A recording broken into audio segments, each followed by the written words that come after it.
Well, hello and welcome to Insight with Political Tours and Beyond the Headlines.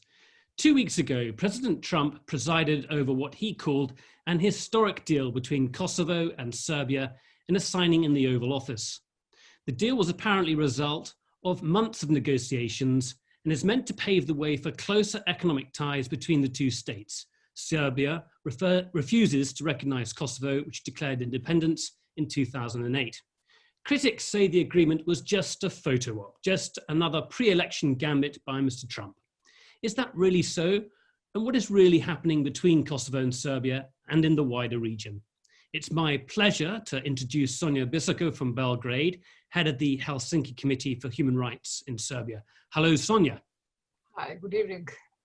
We had a few sound problems earlier, but we've managed to resolve them, much to my relief. And we also have Jeta Jara, possibly Kosovo's best-known journalist and the host of Jeta na Kosov, Life in Kosovo, the country's leading news show. Hello, Jeta. Good evening, Nick. We're going to talk about the White House agreement in just a bit, and I think there's actually a bigger story here. And that story is about the struggle between East and West, with Russia on the one side and the EU on the other, and a government in Belgrade that seems to be increasingly authoritarian, akin to Hungary, if you like. At least that's what its critics say. So there's a lot here to discuss, and I'm just going to start with Sonja, if we can. We've got to go through and I think just cover some sort of fairly basic things before we get into the nitty-gritty.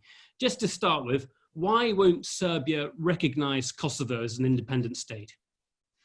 Well, I would say generally in the wider public, most of the think that Kosovo is finished business. But on the other side, our political and nationalistic elites keep Kosovo an open issue in order to compensate in Bosnia and to aspire to some other territories which are maybe more important for Serbian strategies than Kosovo itself, because they are quite aware that they cannot dominate in Kosovo, and that's why they have been opting for partition all these years, though there were substantial progress in 2012, 13, when the dialogue started, and much earlier, 28, after the independence, but the famous Brussels agreement apparently was a good framework for a dialogue, but over the time they changed the format and started to lobby for partition of Kosovo, and unfortunately they got both Rama and Taci to sort of support this idea. They worked through Bolton. I think that our foreign minister approached Bolton and they have accepted this idea, and they managed to have international group of very prominent people who lobbied for this option. Just to mention a few names: Soros, Wolfgang Petric, East West Institute, Krastev, Blair, and of course Austrian government at one moment, and then many people here in Serbia. So it was worked on for 3 or 4 years, and finally 2 years ago, there was a session in Austria when they openly came up with this option, but Germany was against that, UK also. So finally, they removed this, option for the time being. I don't think they gave it up. And I think this summer, as you may remember, there was supposed to be a meeting in Washington, but then the Kosovo court has announced that they will sort of issue indictment against Taci, so he couldn't go, so the meeting was cancelled. And immediately after that, EU organized the meeting first in Paris and then in Brussels. So they overtook the process back to where it belongs. Okay, Sonja, I'm just gonna jump in there. I think just for there's some people who follow the Balkans quite closely, and they'll be up to speed with some of this. But yet, just for those who don't know it, it seems to me quite incredible. The war in Kosovo ended in 1999, and people will recall the images of the refugees fleeing Kosovo. 800,000 Kosovo Albanians pushed out. NATO intervenes. There's a 2.5 month period in which NATO is actually bombing Yugoslav forces there, and the UN intervenes afterwards. That's back in 1999. The UN takes over, and the UN has an interim administration up until 2008, at which point Kosovo declares independence. What astounds me is that here we are, it's 2020, so it's 12 years after Kosovo declared independence, and it's some 21 years after the war, and we're still discussing the same issue. So just to recap slightly, but also for those who are not so familiar with all of this, is it about Serbian nationalism, or is it about Serbia trying to use leverage? I mean, why is it taken so long? Or is it possibly that the EU has been dragging its feet and no one's been taking interest? Well, to put things in a little bit of historic perspective, let's remind ourselves that Kosovo in former Yugoslavia was the only of the former republics of Yugoslavia that used to be an autonomous province as opposed to republic. So when the wars started in the 90s, Serbia first went to war with Slovenia, which was another Yugoslav republic. It seceded. It went to war with Croatia. It was bloody, but Croatia seceded, became a state. The third bloodiest war was in Bosnia, that lasted for much longer. And again, Bosnia became a state, somehow even to this day, a little bit dysfunctional, but still became a state recognized by Serbia.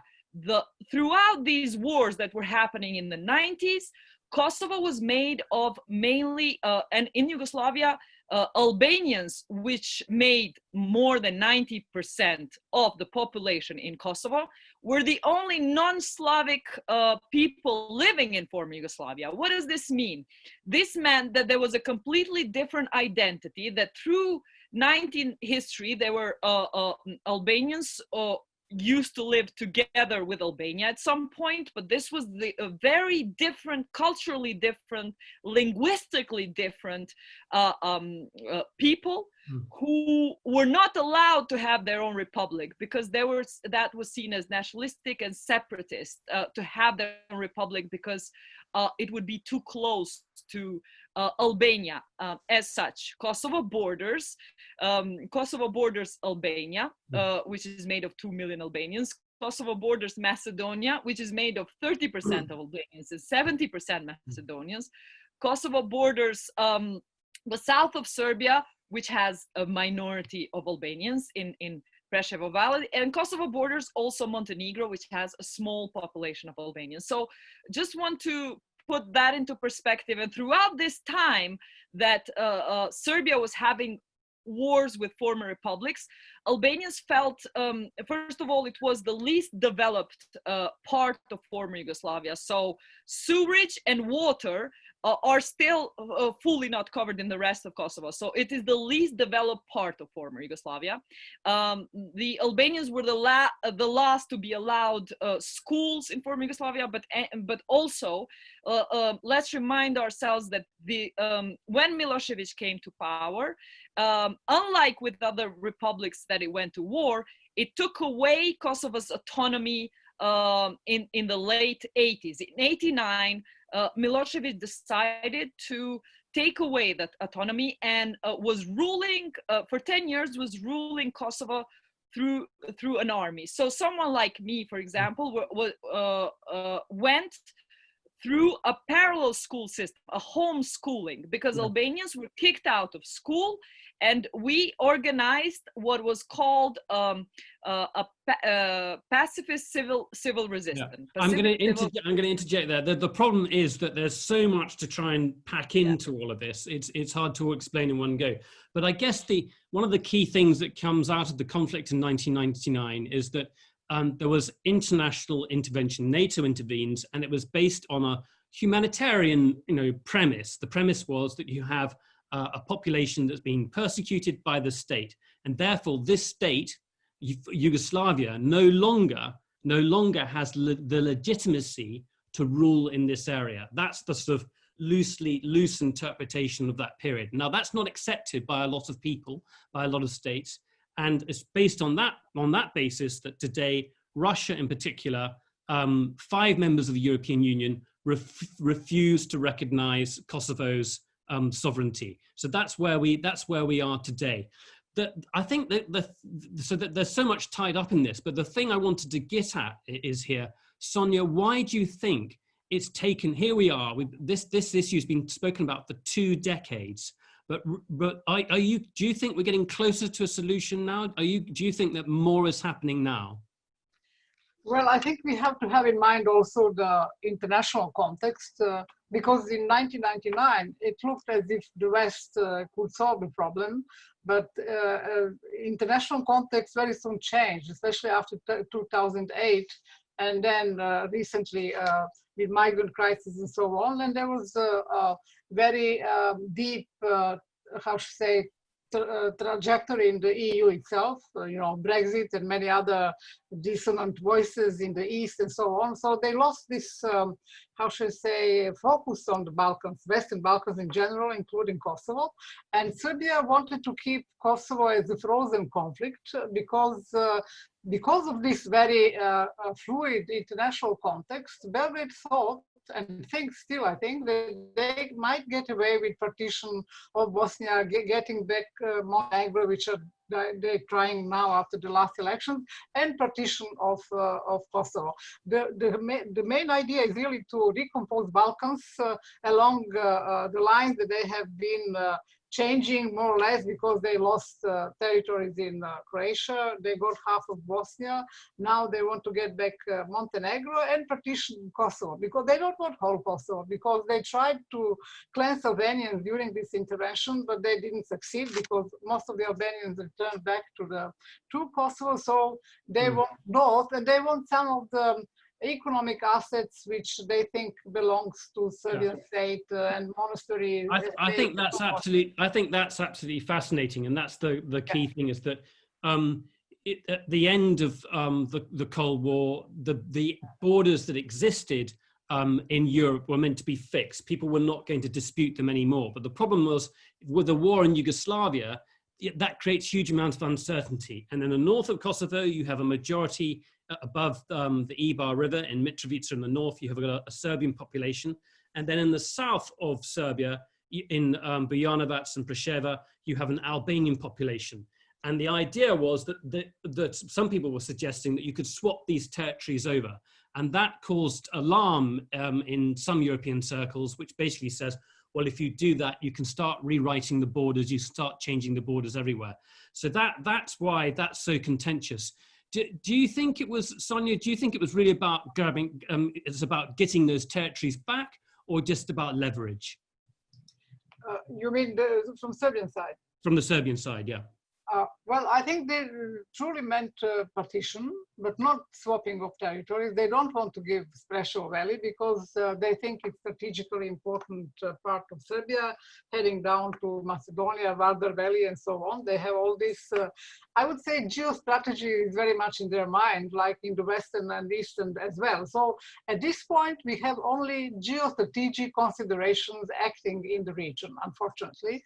And in this respect, you have maybe 3 big movements, national movements: Croatian, Serbian, and Albanian. But Serbian is very aggressive, and they are dynamic all the time. They're trying to change the, how should I say, and they play between America, China, Russia, Turkey, and many other actors. So they apparently, the problem with the Western Balkans is that Serbia did not truly opt for the EU membership. Why should they? I mean, you get your independence. Why join cede sovereignty by joining this hugely influential political bloc and cede all that influence to them? Why? I mean, does the Serbian population want membership of the EU? No, I don't think they want, because I want just to describe in what state Serbian society is. It's in deep denial. It's frustrated. It never opted for the Western values or Western joining the Western sphere. So it is not only now, it's from before. But now the society is very autistic, very frustrated, and it turned to the east, to Russia, which exploits this frustration, and of course relies on orthodoxy, pan-Slavic emotions, and so on, because it's much easier. In fact, it's really rejecting the Western values, rule of law, pluralism, and so on. So it is individualism and so on. So this is really, I think we have to have in mind the character of these societies. You know, even those who opt for EU when you have Poland, you have Hungary, you come to the point where you see this resistance within the society and these trends which take the societies on totally different side, on totally different track. I think the EU has to have this in mind because they usually focus on the governments, not on the society. Okay, Sonia, I want to come.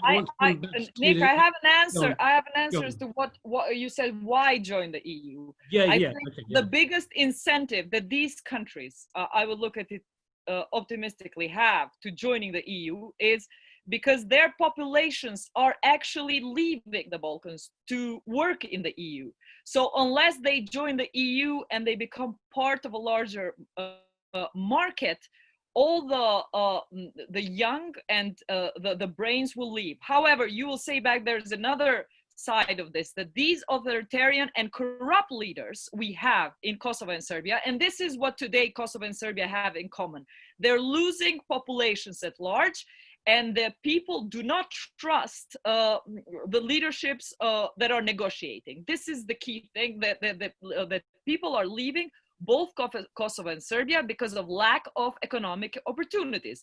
Unless these countries join the EU, the countries will empty out.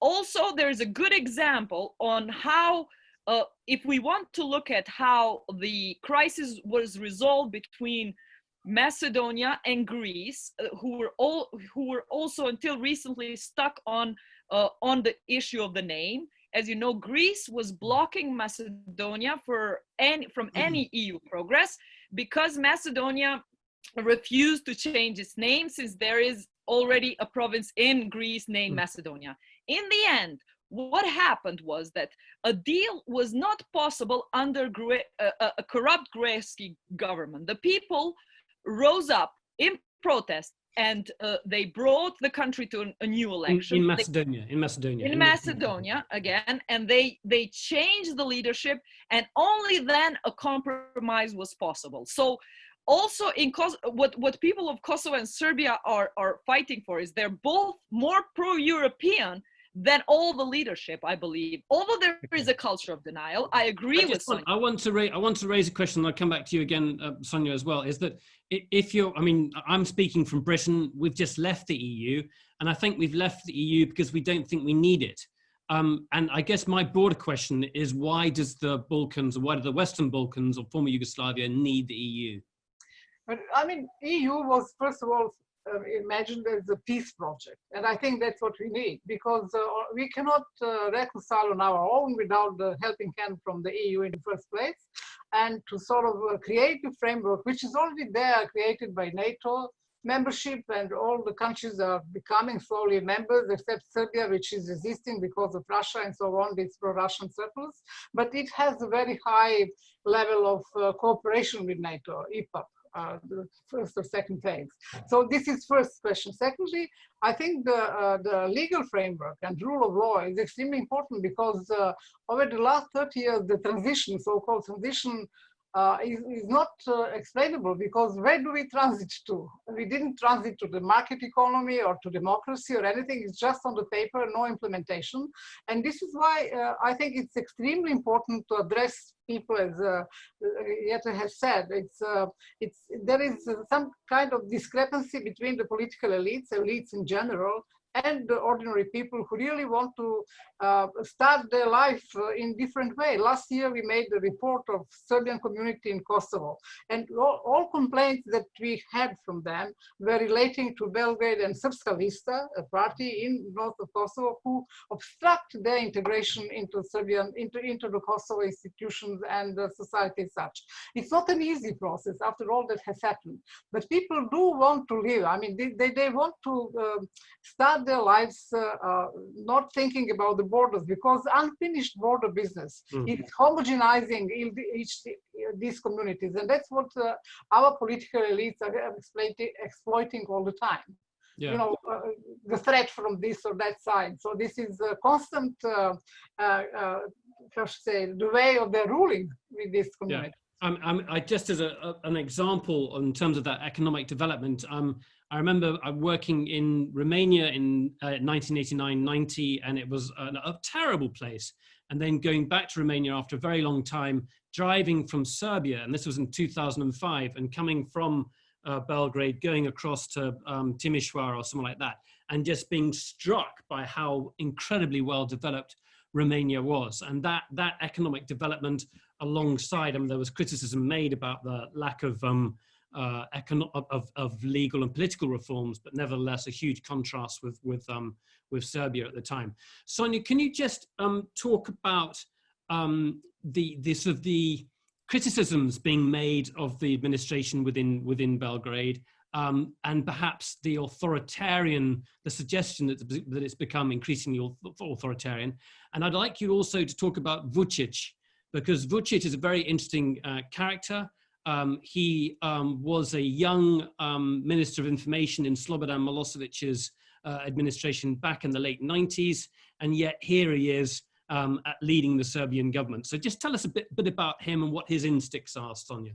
Well, I think one shouldn't underestimate him. He's very manipulative, and he's very able in sort of mobilizing the nation to vote for him. I think he's a true expression of what we are as a society, and I think one has to have this in mind.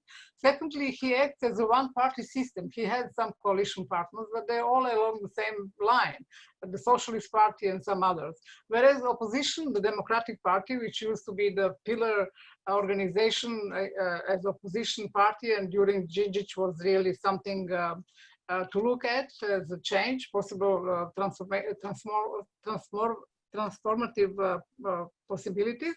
That was the prime minister who was assassinated in 2001, is that right? Yeah. And because he was pro-European, yeah?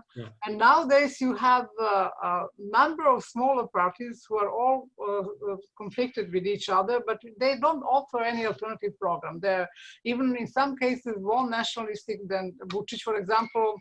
They try to bring him on Kosovo issue because they fear that he might give up on Kosovo and so on. So you have this debate on Kosovo, which apparently doesn't reflect the needs of the people. On the other side, you have smaller initiatives, communal, whatever, all over Serbia, but they don't have this synergy. They are not to force, and it was reflected in the last elections. First of all, this so-called opposition didn't take part, and I don't think they would get much. On the other side, these small initiatives were not able to get together into a movement, let's say, or something, have a person who would be a new voice, who would take... So the opposition boycotted the elections, and just to give some more background, there's a lot of criticism about the government's domination of the media and the ability... Well, I think media is the major instrument of Vučić in sort of creating this atmosphere against everybody in the region, in Serbia, who is ever criticizing him. You know,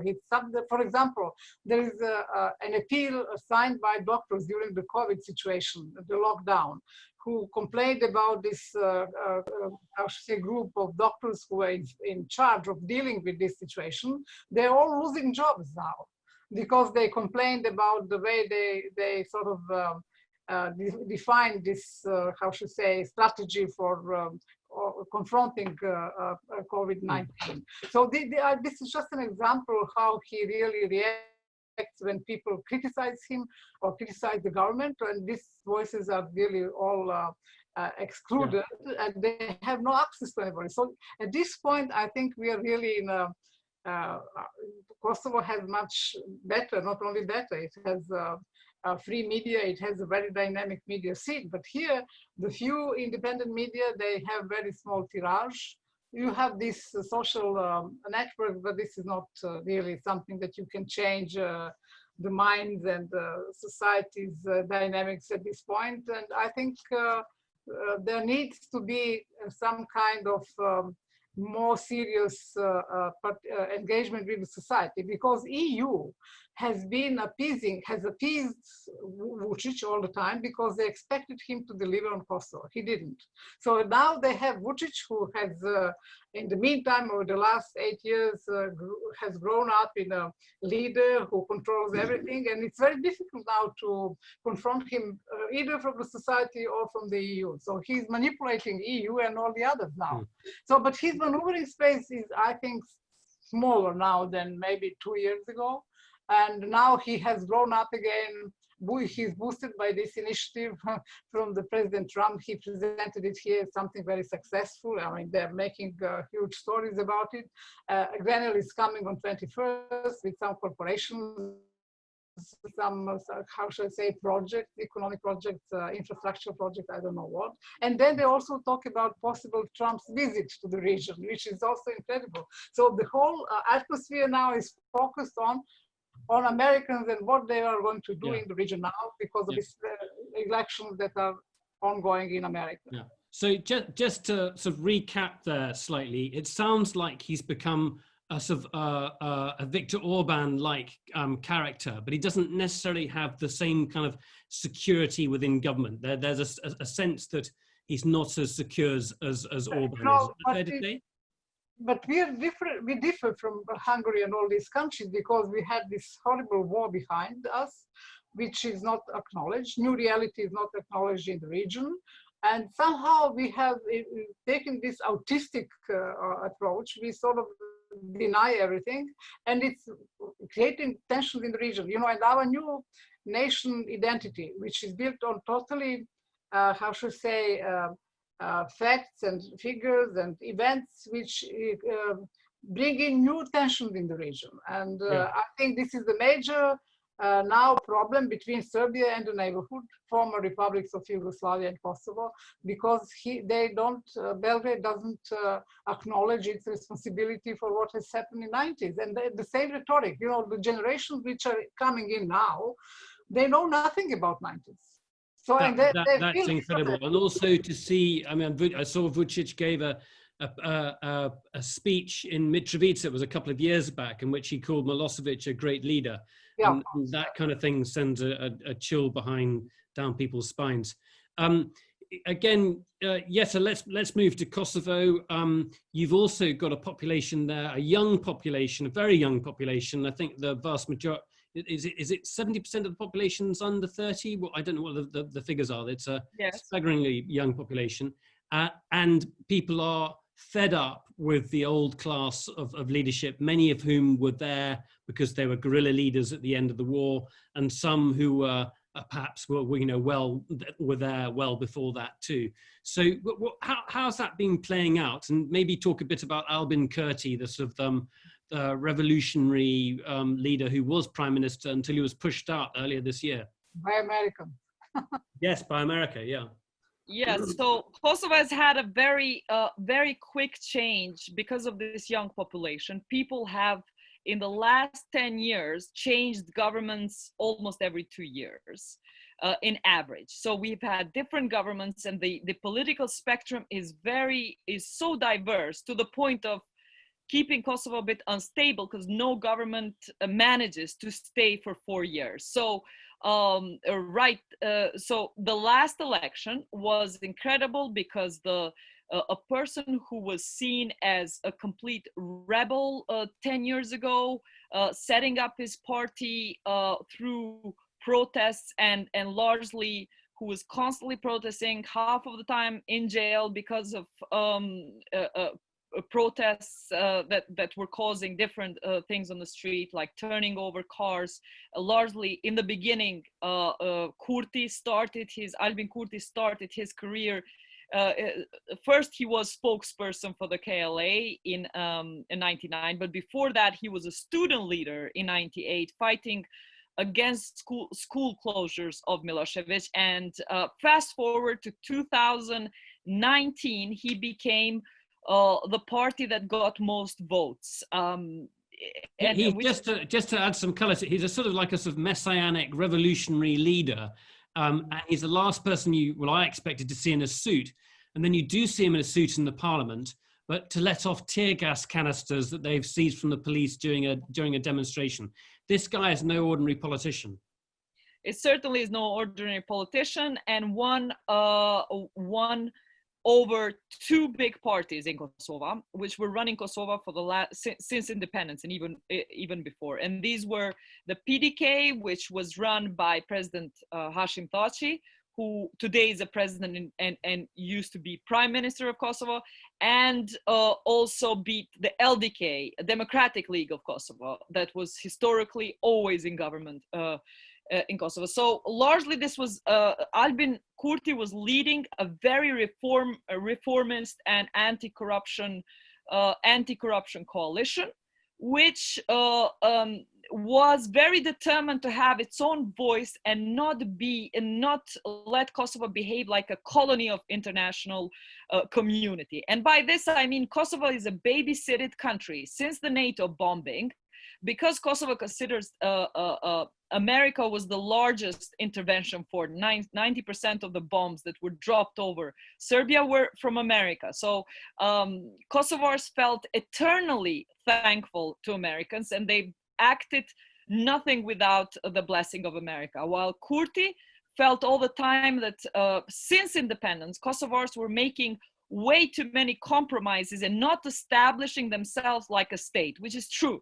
From 2008, when Kosovo became independent, it made a few compromises that involved the symbols of Kosovo did not reflect 90% Albanians. The rights to minorities did not reflect rights to Serbian minority in Kosovo did not reflect what the rest of the region was doing, what Serbia was offering to Albanians. The right to the church land, and what extraterritorial rights the church got in Kosovo was all given away in order for Kosovo to be allowed to become independent, with the thought that that's it. So Kosovo approved that Isari package, which Kurti objected to a lot. After that, it seemed like Kosovo had not finished its state. It had to do further concessions. And this made Kurti more popular in his policies, because he was saying enough is enough. We have to act like a state and push our own interests. But largely he was voted in. So the American ambassador, but also the America's chief negotiator, Grenell, basically between the two of them, essentially force the Prime Kurti out of power and bring back the PDK, Hashim Thaci's party, and the LDK together. So that is really seen as a sort of foreign-backed coup. So there's a lot of tension there. This is a moment when most people feel that internationals try to fix Kosovo, but in the end, stability is more important than rule of law. So in the end, it is viewed that international community, Americans in particularly, would like somebody who strikes a deal rather than someone who makes Kosovo functional, or someone who decides that ousting corruption is priority. So this is about what is become known in this region as stabilocracy. Doesn't matter exactly what the quality of the leaders we have, as long as they keep off not killing each other. And with Kurti, they felt just they cannot get him to do what they wanted him to do. What they wanted him to do is two things: remove the 100% tax that Kosovo had put on Serbia. When Serbia started a big 2 years ago de-recognition campaign. Yes, let me hold you there. Basically, Kurti imposed some form of limited sanctions on Serbia, just to say, right, enough to put a line in the sand. I want to get questions from people now, so we can open it up, because we've just gone past half past the hour. I'm going to come back to you, yes, and with another brief question, but I'm going to ask for, I can see Jim Lowenstein, who's a former US diplomat who's had a lot of experience in the region. And if you don't mind, I'm going to also ask Louis Sall. Louis Sall, also a former US diplomat who has had a significant amount of experience in the region and also worked for the International Crisis Group. So I'd love to get questions or comments from either of those two if they are willing to do so. But let me come back to you, Jetta, just to amid all that chaos, thinking of Vučić, being pro-Russian, seeing how he can get leverage out of either side, but then signing this deal more recently with the White House, and then the change of the administration in Kosovo. Is it more likely that there's going to be a deal? And then does that pave the way forward towards greater EU integration? Yet, are you more hopeful of some kind of resolution? Does Trump's agreement actually herald something realistic? Trump's agreement is actually more of a letter of intent than any agreement at all. This was a very hyped up to be the final agreement, but it is a recycled list of duties that these two countries have largely signed already. However, it's an incredible skill for superficiality of Trump to actually make a deal like this, to make it work for himself, not just a photo opportunity, but the deal included fulfilling something that has nothing to do with Serbia and Kosovo, which was to convince the two countries to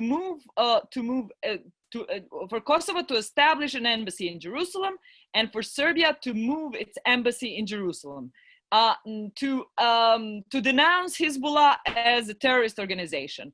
Both of these things would help Trump gain more Jewish support in America rather than mean anything to Kosovo and Serbia, and actually makes more problems for Kosovo and Serbia, who are in the EU and who both have gone against an EU foreign policy by deciding to establish their country, their embassies in Jerusalem. The only So just to bring in Sonia, it's a distraction then. It's puppetry, it's theatre, Sonia. It really doesn't mean much. Yeah, but Balkans are a European problem, and I think EU should really deal with that. And I hope with more focus, with more resoluteness. America is still perceived as a country which can bring two leaders to Washington at any time, despite the fact whether it was substantial or not. They managed to bring them to Washington without any complaint. So this is also something that the EU has to have in mind. And I think EU and US have cooperated all these years in the Balkans with an idea to integrate them into the EU. But now we don't know where we stand with America, because Trump is not really concerned with the Western Balkans, but with his president campaign. So we don't know what it really means. There are so many interpretations in the region about the agreement. So basically, to sum it up, there may be some possibilities, but who knows, because it's Trump who's behind it. Let's bring in Jim Lowenstein. Jim, if you undo your unplug your open your mic up, we should be able to get your question now. Which you know where your mic. There you go. I can hear you, Jim. Go ahead. How does this agreement affect Northern Mitrovica? Jetta. So this agreement had the most controversial line about Northern Mitrovica involves the initial line was about Kosovo and Serbia deciding to both share the Gazivoda or Ujman lake.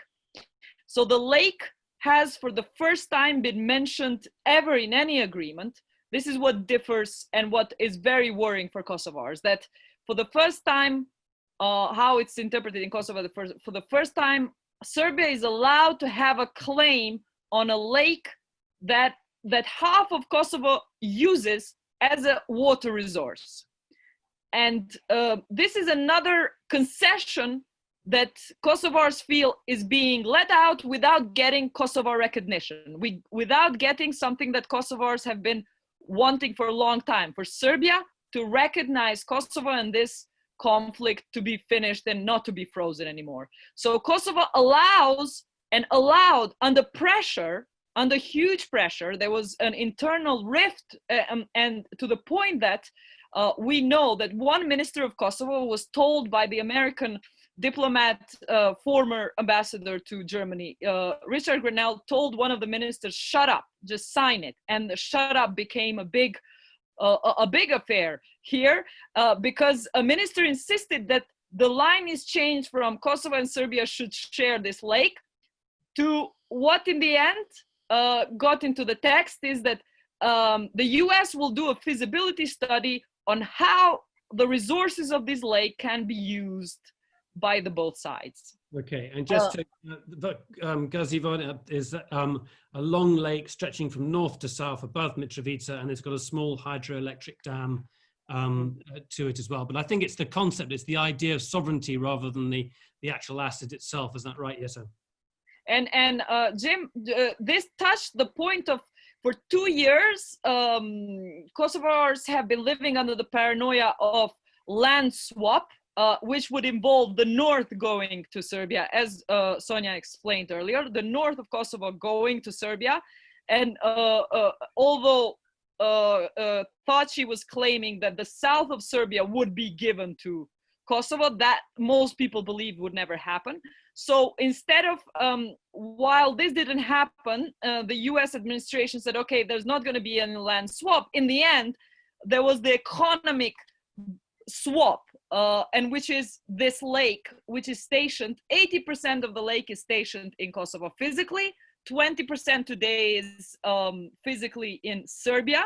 But by deciding the World Bank loan that was taken in former Yugoslavia to build this lake was completely taken by Kosovo. Kosovo built this lake because it needs it. It has very little water resources. So it's very sensitive for Kosovo, and it's considered a betrayal to open the issue that that Serbia has now got its, let's say, finger in, if not foot in, to use this lake. Okay, so Jim, does that answer to your question? Do you have any other thoughts there, Jim? Not for the moment. Okay, good. Louis Sell, can I just bring you in? Louis, are you there? I think you just have to, if you're happy to I've sprung this on Louis. Louis is the author of also a book on Milosevic. Louis, are you there? I am here. Can you hear me? Yeah, I can hear you. So I'd love to get your commentary or thoughts or any questions that you might have for Sonia or Jetta. How are you? Good to see your face. Well, it was a real pleasure to hear from you, to join this meeting and to listen to my good friends, and in some cases even former colleagues over the years, about the situation in Kosovo, which I continue to be engaged in through the American University in Kosovo. I can't resist that plug for the American University. We're going to have our biggest graduating class, our biggest enrolling class in 10 years there. So in some cases, it seems that the pandemic is leading Kosovo students to want to stay home. Okay, commercial over. I agree with virtually everything I have heard from Sonia and Jetta about the situation, and I won't go into a lot of it in detail, particularly I think what is truly a reprehensible role that my country played in the fate of the Albin Kurti's government. I'm not totally sure it was decisive. Albin, I think, made some mistakes as well, but that's not the way a big country should behave to a small country, and Americans should be ashamed of that. That said, as we discuss this situation in and around Kosovo, I think there's a kind of an unreality there. We're all talking about good options, desirable options. There are no good options there, unfortunately. The best option would be for Serbia and Kosovo to agree, possibly with foreign assistance, on a way of ending the state of hostilities, which would leave Kosovo an internationally recognized independent state in its current borders, with its existing constitution, and with its Serbian minority still there and fully integrated into the country. That's the ideal situation. I think it's virtually impossible to imagine it actually happening. And there are two other options, broad options out there. One is what's become called the association. In other words, the Serbian minority in Kosovo has some kind of a special status, which was actually an agreement reached in 2013, part of a broader agreement. Kosovo, and then the final one is partition. Right. The two countries agree to some type of swap of territories. There are good arguments against all of those. They will all come back. The association looks like the EU is going to pressure Kosovo strongly to agree to an association. One interpretation of the clause in the agreement about the Gazivoda is that eventually the U.S. may come back to partition, which in fact the two leaders did agree to. I guess I'll end by saying all is open, and a lot depends, at least on who wins the election in my country in November. Yeah, okay. Just to follow that up, Louis was Deputy High Representative in Bosnia in the late 90s, and you were head of the International Crisis in Kosovo, I think in about 2000, 2001, that kind of period then? That's right. Okay, great. Sonia, what are your, that's a pretty pessimistic outlook. What's your view on that? What are your view on Louis' comments there? Well, any alteration of borders at this stage would blow up the whole architecture of the Balkans that has been, that West has invested in it for the last 20 years at least. NATO, Council of Europe, EU, yeah. And then certain concepts. What is the concept that EU wants in the Balkans? Multi-ethnic states, pluralistic states, or ethnic states? So, I mean, this is also very important for all of us, whether we live in some kind of liberal societies or ethically totally limited communities, which would always be at each other's throat.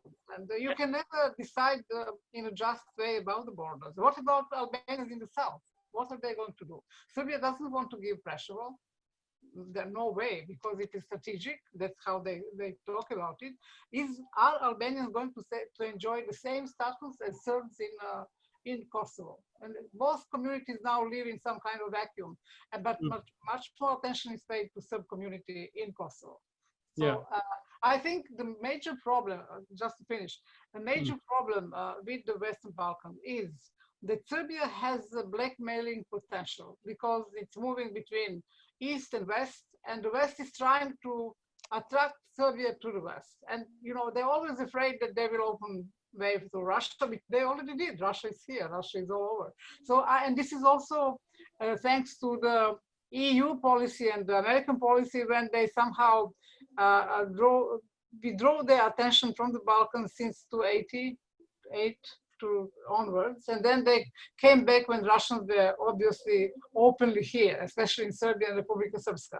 So, I mean, if you're going to let us be the victims in a way of this geostrategic confrontation in the region, then I have nothing to say, because obviously we are not going to decide about it. And I'm sorry that if it happens that way, it's really unfortunate. Yeah. Okay. And the Hague Conference was really provided the framework, principles, criteria, and so on. Why would the EU change it? You know, 100 countries already recognize Kosovo. It means that they would give up their recognition and their decisions to treat Kosovo as an independent state. So this is really unfair. I get very furious on that, because it's really going on for too long. I mean, partition is the big fear in Kosovo, but the ultimate, the decider of things is really the EU, and it's just that the EU is being very slow to move things forward. Is that fair? Can I just come in there and say EU is slow, but the process, there's nowhere else to go. It's not like EU is slow, but our leaders are even more backwards. So in terms of reform, it's not like both of these countries have done everything it takes to go into the EU, and all we're waiting for is this peace deal. Actually, to answer your question, why go into the EU? Because it's actually, the process itself reforms our countries. Even if the end result is not there, we become more normal as countries. We get better healthcare. We get better, I think we get better basically institutions. Our institutions need to produce some sort of civil service in the process of fulfilling the EU role, EU acquis conditions. So by the end, I would just say why I'm a bit more optimistic than Louis is because all it takes is for the EU in a few years, what I say, in a decade, potentially, to say, well, Serbia cannot enter the EU. I mean, this is my wishful thinking, potentially, but Serbia, why should Serbia be allowed into the EU without eventually recognizing Kosovo? There's a particular chapter about neighborly relations. If you tell Serbia, well, you simply can't, where else is Serbia going to go? To Russia? Well, let's see where does it take it. I agree the blackmailing potential is huge, but EU can afford it. It's slow, but also Serbia is slow in reforming. Kosovo is even slower. So by the time these countries come to their terms and are closer to EU, there's going to have to be a decision, because I believe the EU is not going to allow another Turkey-Cyprus situation within its borders. Whether you can say whether we will have an EU in 10 years is another discussion, but certainly there's nothing better right now than that perspective. And that perspective is not as bad as any other perspectives going on right now, from Syria to the US, it's not, or the UK. It's not like we're looking for anything anywhere better to be a better part of some other continent. We are part of this continent, and the EU has not failed yet. Yeah, okay, so just to recap on some of that, the acquis that you were talking about forces, if you want to be a member of the EU, you have to adopt the acquis, and that essentially means that your civil service, your laws, your legal processes have to be aligned with the EU, and that sort of standardization is a form itself of political reform. And also there are economic reforms, and also a huge amount of money that comes with it too. So that the acquis and that integration process for all the other countries that have already joined the EU, you think of Croatia, Slovenia, Bulgaria, Romania, has had a dramatic effect on those societies and economies. So by and large, it's widely accepted as being an incredibly transformative thing. And so the Western Balkans, Albania, North Macedonia, Bosnia, Montenegro, Serbia, still out of that loop at the moment. One thing I do want to talk a bit more about, because I don't think people are really aware, is to the extent of Serbian and Russian cooperation. The Russians have some kind of representation or base down in Niš, I think, which is in southern Serbia. And they also have joint military exercises they haven't taken this year with Belarus and Russia. Those were due to take place on the border with Poland. So basically, Serbia positioning its troops on the other side of NATO forces, ostensibly. And then also Serbia has signed an economic agreement, with Russia's loose sort of economic market association. So you do see significant steps taken by Russia, taken by Serbia, that go completely against EU membership. Jetta, have you got any more sort of observations on that? I mean, do you see more evidence of Russian meddling in Kosovo or in southern Serbia? What have you seen in the last year or so? Well, let's not forget Russians were accused to meddle in Montenegro, because there is a big influence there, and lots of Russian oligarchs bought property in Montenegrin coast. Russians have been accused to meddle in Macedonia, supporting Gruevski right-wing government, and Russians are looking of ways or have an influence in a Russian group. A Russian-financed military group was found to be working in north of Kosovo. And Russians are believed to meddle a lot in all sorts of cryptic and online campaigns in the region. However, there's very little support in Kosovo, because this is the most, I believe, anti-Russian people are in Kosovo in the entire Balkans. But this sometimes, to be, if I was to be cynical, this goes against Kosovo's interest, because Serbia having a slightly pro-Russian population is used as a leverage when they talk to the EU, because Vučić says, look, I've got such a pro-Russian sentiment, you got to give me more money to create a more pro-European sentiment. So Kosovo Albanians and Albanians in Albania feel like they need to provide some blackmail. So what is the blackmail they thought to think of next to be similar to mirror Vučić with his pro-Russian blackmail is to threaten the big Albania, to threaten EU with possibly with the ambition of setting up a big Albanian state, which I believe is very staged. It's very staged because Kosovars primarily they don't want to be a province of anyone. Neither a province. There's a belief that Kosovars do not want to be a province of Albania or a province of Serbia. They want. These are two ideas. So you had the idea of Greater Serbia that came out of the wars in Yugoslavia. So Serbia to Tokyo, which is Serbia to Tokyo, was one of the slogans. Serbia was always encouraging Greater Albania in order to justify its own aspirations. And they were always looking to Tirana for a partner to solve Kosovo problem, not in Pristina. And this is not only from recently, it's really, but they never managed. Rama was the first one to get into the deal. And this is something that I agree with Jeta that Kosovars are not in favor of that. But I think Dobrica Ćosić, a famous ideologue, he was always saying Albanians have right to unite, but we also have. So it is really justification. So it's all, Greater Albania always comes from Belgrade.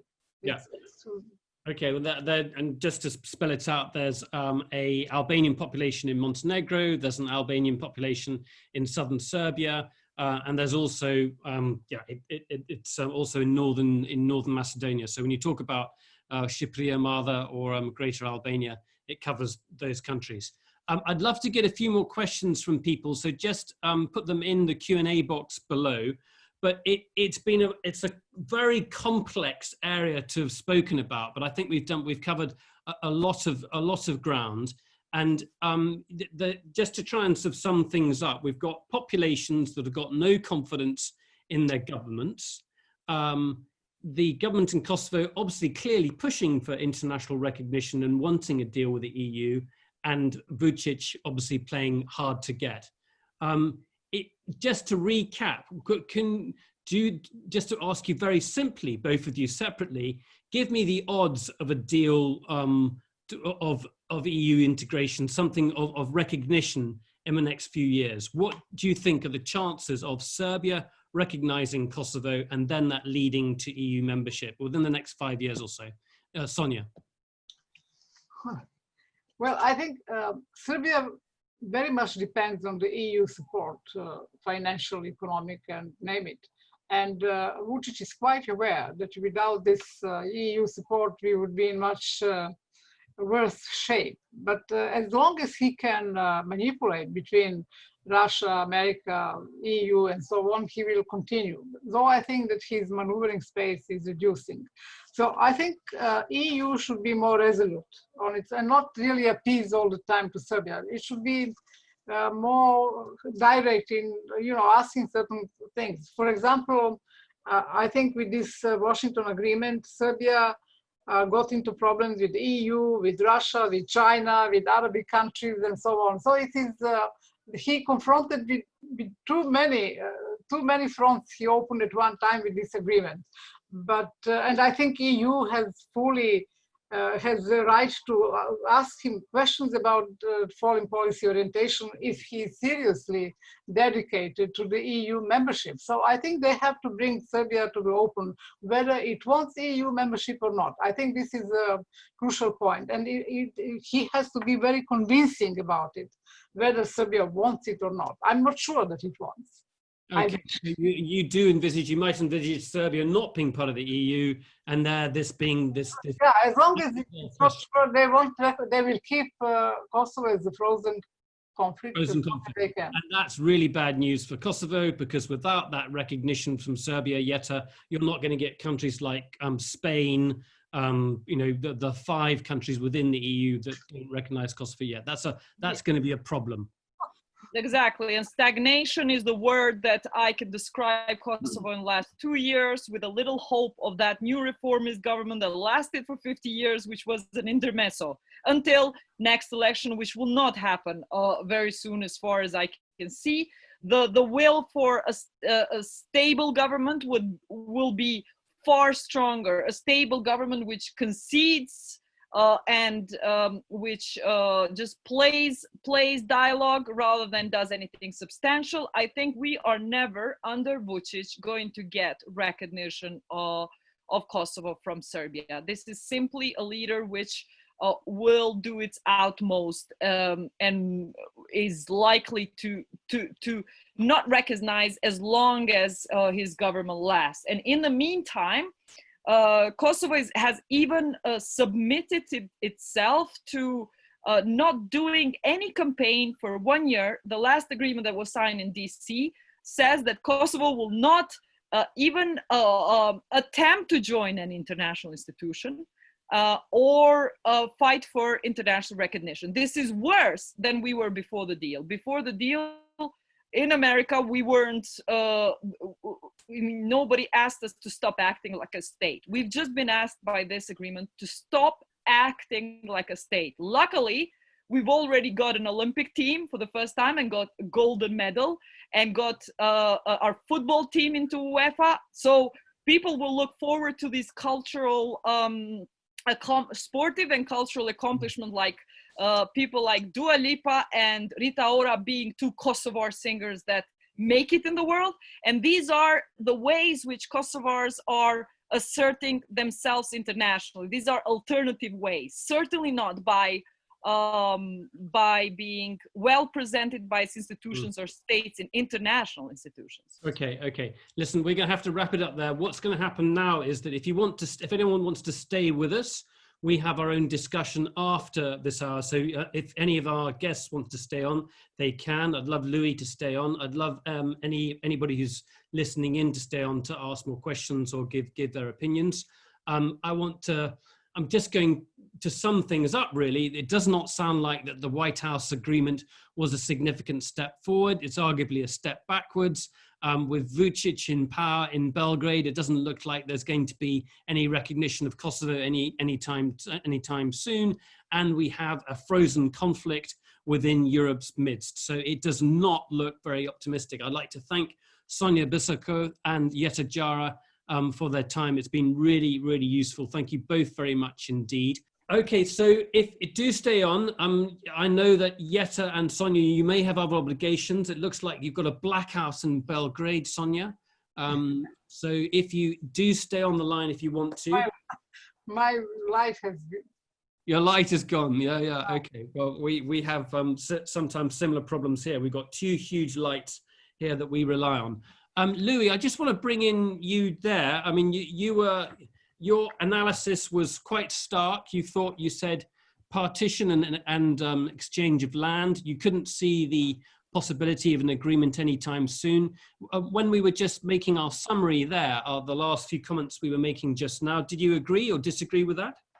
And also, can I add another question for Louis? Because to me, why do you think Serbia would allow the swap?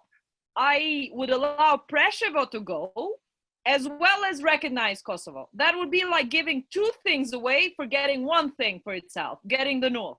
So do you really think the land swap would be possible, that Vučić is ready to give up Preševo? That's the key issue here. Why do you think he would give up Preševo? He wouldn't. No, Louis said he believed there would be a land swap. I was speaking theoretically. There are three possible agreements: some kind of a land swap, some kind of an association, or some kind of ideal agreement where the Serbs and Kosovars sit down and agree to live in peace with one another and recognize each other in international states, et cetera, et cetera. And that's the best agreement. We would all love to see it happen. I think the odds of it actually happening are slim. Association and or Krajina, call it what you will, or territorial swap. Both have lots of arguments against them. So in the real world, you have to choose sometime between maybe the least good options or sometimes even the least bad option. I believe that Vučić wants an agreement, and I'm certain that Thaci wanted an agreement. They had at least the outlines of an agreement. I think it was not totally agreed, and it was shot down for a lot of good reasons, including I think Thaci couldn't deliver his own country for the deal. Vučić could. There's no question that Vučić could have delivered his country for the swap. It's my personal view that most Serbs would be content to see Kosovo disappear. Vučić has to get something for it. I'm reminded of a conversation I had with former President Nikolić. After all, I guess, grandfather of Vučić's party, who said to me, we know Serbia's lost, Kosovo's lost. We don't even want it back. I don't want 2 million Albanians voting in my election. But if I said that, every Serbian politician would attack me and call me a traitor. If I'm out of office and some other Serbian politician agreed to that, I would call him a traitor. It's a reality. They have to be seen to be getting something. And behind that stands Russia. We didn't talk much about Russia in terms of what its role is here. Putin told Thaci and he told Vučić that he would agree to whatever deal they could come up with. Now, maybe he was telling the truth, maybe not. We never had an opportunity to find out. But what it does mean is, and we know that Russia can block Kosovo's membership in the UN.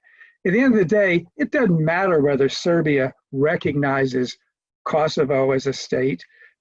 Serbia is a small Balkan country, bigger than Kosovo, yes, but it's no longer the linchpin of the Balkans like Yugoslavia used to be. What's important for Kosovo is membership in the UN, which then it becomes a full-fledged member of the international community. It's at the end of the day, it's not Vučić who delivers that, it's Putin. And in the old day, and that probably in the old days, I would have said, no hesitation, that means a deal between the United States and Moscow. It still might, I don't know. But that's a factor we just can't ignore. The EU, the Kosovo people and the Kosovo leadership since well before, I would argue since Rugova, I would argue since 1988 and the formation of the LDK, made a choice for democracy and the Western world. And they have steadfastly held to that. And EU relationship, EU membership is key, as Jetta said. So is NATO membership on the security side. And this is going to be a real test for the EU. I'm less confident that, and Jetta is, that they're going to pass that test. I hope they do. Anyway, there's a lot out there that's open.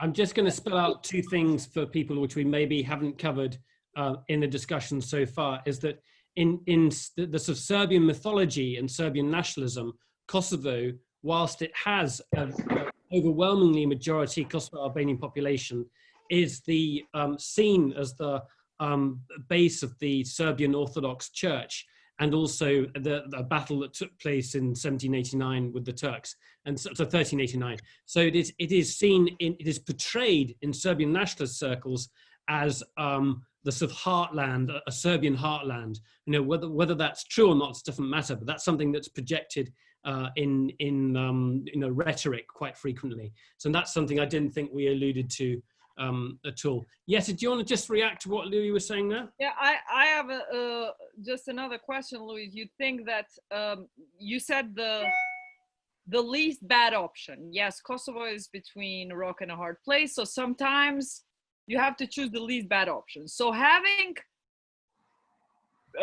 worked in Bosnia, do you actually think the option of association is better than being in a frozen conflict like now? By frozen conflict, I mean having 100 Western countries recognize you and not having a third level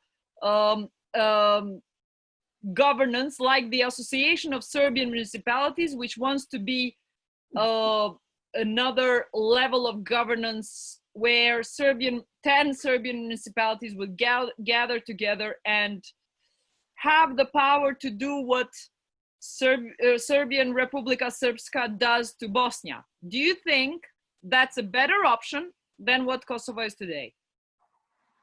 You've got to spell out what you mean by association. That's slightly confusing for me. When you're talking about association agreements with the European Union, I'm slightly lost, Jetta. So there is right now talks that are happening in Brussels are about Serbia demanding something that Kosovo and Serbia signed in 2013. Kosovo and Serbia signed an agreement where Kosovo will allow for the formation of the Association of Serbian Municipalities. And the devil lies in the detail on what kind of association will this be. Will this be a regional government, basically? Serbia wants this to be like a Donetsk. It sounds harmless, but it's a level. It's a regional level of running things regionally. Like Kosovars think this will be a Republika Srpska, a region within Kosovo. This is what Serbia would like it to be.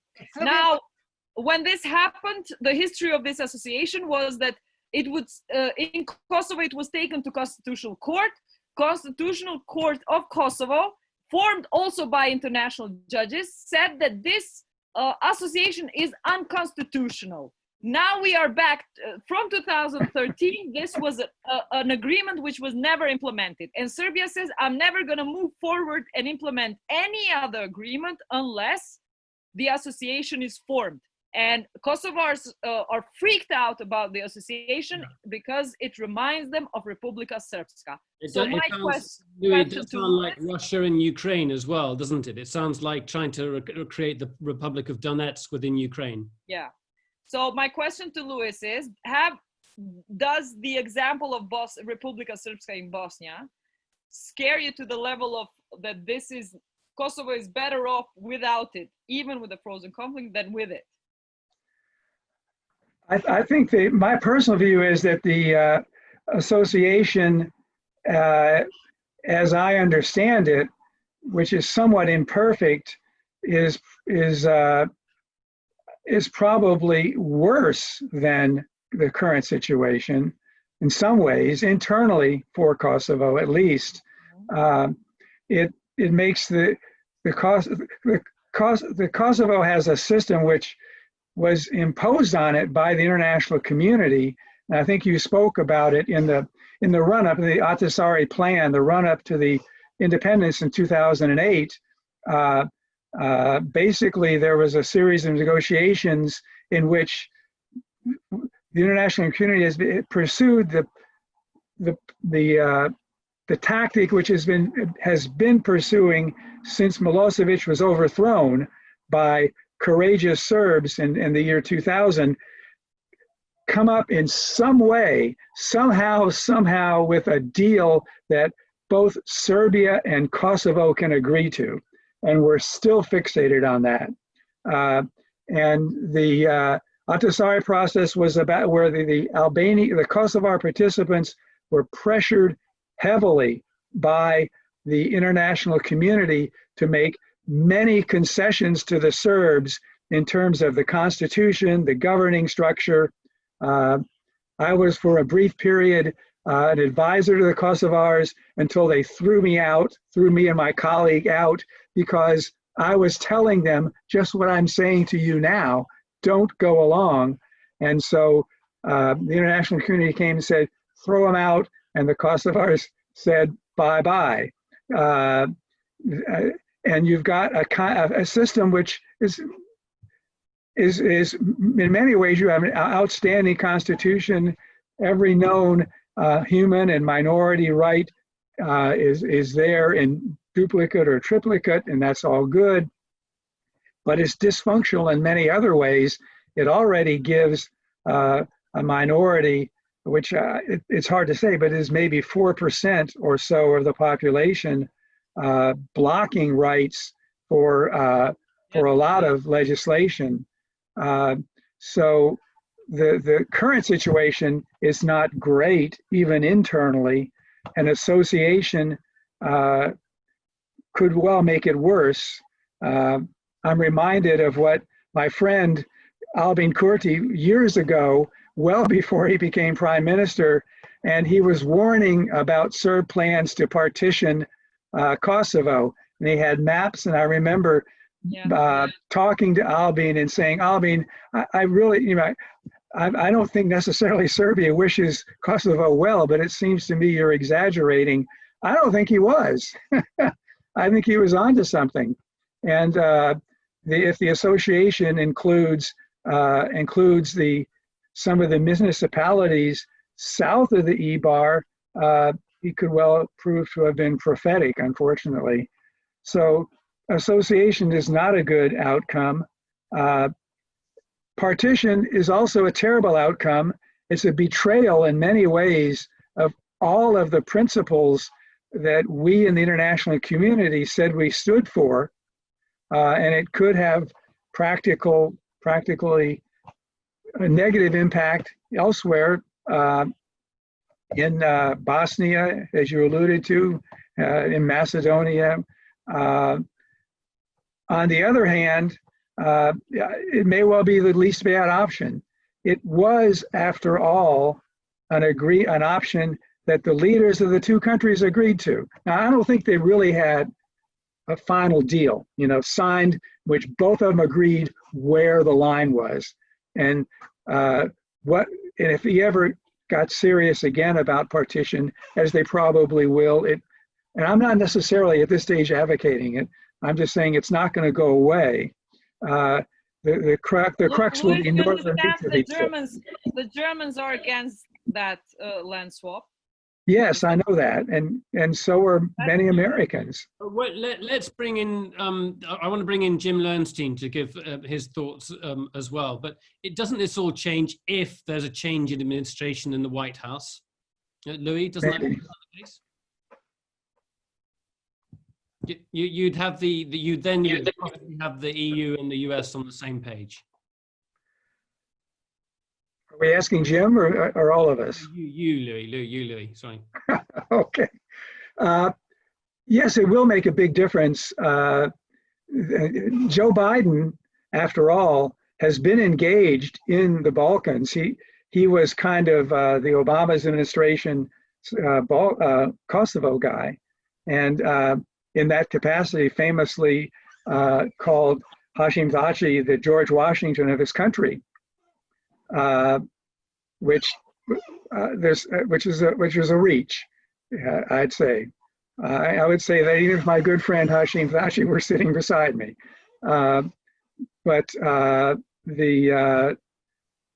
so yes, it will be different. It'll be, I think, more principled.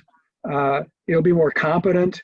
I mean, but exactly where they're going to go, I don't pretend to know. They will work more closely with the EU, I think. We'll try to. I think it's foolish to think we can immediately overcome some of the obstacles to US-EU cooperation that have arisen because of the Trump administration. We can't erase 4 years. We'll do our best, I hope. But we will work together. We have to work together. But it's not going to be anybody's highest priority. And I just don't see the EU going in a good direction with Kosovo right now. Yeah, okay. Jim, your thoughts. Do you have any sort of remaining questions from listening to all of this, Jim? Well, I really don't. Hello, Jim. It just, hi, Louis. I do think that a change in administration will make a big difference, because whatever negotiations then ensue with the Kosovars and the Serbs will not be governed by a re-election calculus, which was behind Richard Grenell's, obviously behind Richard Grenell's attempt. So it'll be a more serious kind of negotiation. Now, whether they'll get around to that, given all the other problems that they're going to be facing, is another question. Of course, one way to get them to do that is to have Kosovo become more of a problem. As long as things remain quiet, nobody's going to pay any attention to it. But if the Serbs of northern Mitrovica begin to act up again, then the international community is going to have to pay some attention. So in a way, it depends on whether things remain quiet, it seems to me, or whether there is a new outburst of violence. I think that's very interesting, because Russia's got a very good record of stirring things up. So you seem to be seeing there that at the moment, Russia's got a significant interest in keeping quiet, but maybe then in the longer term, that would give them more time to sort out their problems. I mean, Louis, what does Russia do if the EU, if in the Balkans, what's their strategy if there's a change of administration? What does Russia do? Yeah. You know, it's been a while since Vladimir Putin has called me up and asked me what he thinks what I think he ought to be doing. So I'm just speculating, but they have a strong hand. You know, it's more of a spoiling hand. It's at least in Kosovo, but he doesn't really have to do anything, and can wait and see how things develop. Eventually, if Kosovo and if the United States and Europe behind Kosovo want and succeed in ending this, we all reach an agreement, and the capstone would be EU membership. We got to talk to Putin, and that's where he'll ask for something, and I don't pretend to know what it is. Many people speculate Crimea. That's a bridge too far. He wouldn't get it. No one would sacrifice Crimea for Kosovo, I think, to be blunt. But he might more realistically ask for Abkhazia and South Ossetia, and I think he might get it. Wow. That's quite that's a different world. That's a different world. Sonia, what have you made all of all of this? And then we'll let everyone go. But just Sonia, your last thoughts. But I'm afraid it's not only about Kosovo, you know, it's also, I mean, Serbia is always having in mind Bosnia as well. And now with these elections in Montenegro, they're overtaking Montenegro. I hope Presti will recognize the danger there and help give a helping hand Good point. to set up a pro-European government, because the whole region is standing up. Because, okay, Milo Djukanovic is there 29 years, but Milo Djukanovic has changed, and over the last 15 years has managed to take this direction towards the EU, NATO, and so on, which was never on the table there. So, and this is now exactly what Serbia wanted to change, and Russia. So it is not only about Kosovo. Kosovo is just a good argument for Serbia to ask for compensation and keep other issues open. And here they can keep a frozen conflict, whereas mess up in Bosnia and in Montenegro, and hopefully in Macedonia. Nothing is finished here. So this is, you know, Serbia is looking for something that would really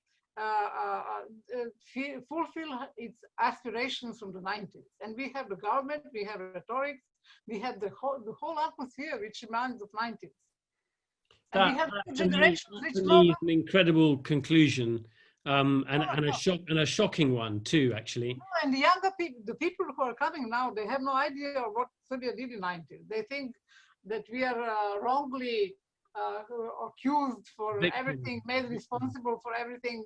They have no clue what happened in the 90s. And they're starting from the beginning, to fight for this or that. So it's, I think you cannot look only at Kosovo. You have to look at the whole region and put an end to it and put an end to it. No partition. That's a very good point, a very important point. Yeah, because otherwise you will have a mess for another 20 years, 30 years. Look, this is going on for 30 years now. And where are we? Nowhere. Yeah. And Okay. can I just say that is what surprises me of Louis. It's refreshing to hear a very blunt view on how do you think if they agree they could decide this, Louis. But like former international crisis group man, I'm surprised you think these men are capable of actually containing this potential land swap, that they would know where it ends and they would care how it spills over to Macedonian Albanians, to Bosnian Serbs, that these men are not men of detail, and that they are actually able to contain the conflict and contain the side effects. But Louis, you're not saying they really care about the ramifications. They're just talking about getting a deal for their own purposes. But I think Sonia's point is that this is a part of a big regional jigsaw, and it's not just about Kosovo anyway. Yeah. Yeah, so where does it end? If you start, where does it end, that Pandora's box? Where does it end? If you think you resolve Kosovo and Serbia, or Hungarians in the north of Vojvodina, in Romania, it's a standby question. Come on, all Europe will blow up. I think we have to wrap it up. I think we have to wrap it up there. I think it's been a really, really interesting conversation. I want to thank Sonia Bissaka and Jetta Jara for your time. Also, Louis Sal, who's contributing from Maine. Jim Lernstein's in Washington, D.C. Louis, you told me that you're preparing for your first frost tonight in Maine. Is that right? Yes, I am. Yeah, we may have our first killing frost. Since we had our last one on June 1, we're having a short growing season. We're looking for a little more global warming up here. Right. Summer's very short. Okay. Listen, thank you very much, everyone. Again, just to remind you that our next talk is on Tuesday at 5 p.m. with Adam Kucharski, the epidemiologist and the author of this book, The Rules of Contagion, which is a fantastic book. And then we have our series of talks on the US coming up in October on the elections, and you should have all received details of that. Thank you very much. Can we join those discussions, or are we not allowed? Yeah, yes, you can join any discussion you want to. Other people have to talk to me about it, but for you, everything. Okay. The rules of contagion. I want an invitation for this epidemiologist. That is, you've got to read this book, and I read this in February before it all happened. Absolutely amazing. Oh my God. Well, Nick, thank you very much for reaching out to me. I've enjoyed this immensely. It's been a good break from the garden and our orchard, yeah, I would be interested in seeing participating in these U.S. elections. I'm sure you chose Maine as one of your center parts to the. We've chosen. It's more about different populations, so it's not so much the state. It's suburban voters, Black American voters in Philadelphia, rural conservative votes. We've chosen 6 counties that have a voting profile, and they happen to be in Virginia, Pennsylvania, and North Carolina. But that's sort of where they are is less relevant. It's the actual profile of each state. So that I'll send you the details for all of that. Thank you very much. Jim, have you got that one? I can see you putting your hand up. Jim, are you going to say something? Jim? Well, I wanted to ask Louis whether he thought Susan Collins was finally going to bite the dust. It's not looking good for her. The latest polls are showing her opponent, Sarah Gideon, with a pretty commanding lead.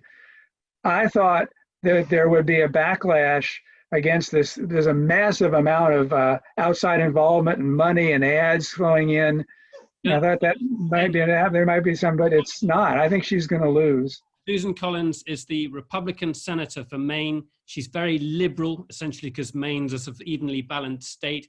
And so she's voted against Trump on many things, and she's been very critical of Trump. And that's where the uncertainty lies. Is that right, Louis? Yeah, I think critical was she voted in favor of Kavanaugh, the Supreme Court nominee, and that lost a lot of moderate women voters, like my wife. You know, in Maine, the Democrats are the largest. The people like me, unenrolled, no party, are the next largest, and Republicans are smaller, but not too big a difference. You don't win in Maine without appealing to the the middle of the road vote, and she lost a good bit of that by her vote for Kavanaugh. It seems, it looks like it. Yeah. Okay. Great. Well, listen. Thank you very much, everyone. We'll leave it there, and we'll be in touch. We'll send you all the links for our reports. Okay. Bye, Sonia. Thank you. It's good to see you again. Everyone. Bye-bye. Bye-bye.